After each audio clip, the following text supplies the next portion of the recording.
California man is going to get jail time for stepping off the boardwalks at Grand Prismatic Spring in Yellowstone. KPAX's John Shear reports from the federal courts in Yellowstone.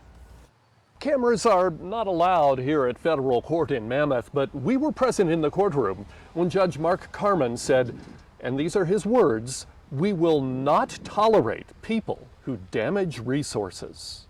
28-year-old Jason Nguyen, seen here in a photo posted to social media by the person who reported him walking across sensitive algal mats at Grand Prismatic, appeared by phone from his home in the San Francisco Bay Area. He had reached a plea agreement with the U.S. Attorney to pay a $1,540 fine for walking hundreds of yards across the outflow stream for Grand Prismatic. In court, Nguyen told the judge he saw the signs warning visitors to stay on the boardwalks, but was in a hurry to pick up a friend at the airport, so he decided to take a shortcut.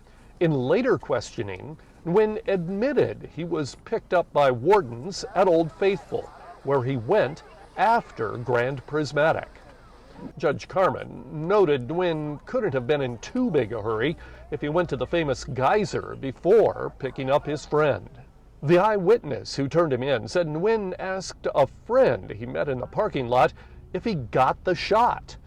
Nguyen argued in court he was referring to a good shot of the spring, not his illegal walk. Judge Carman didn't buy it.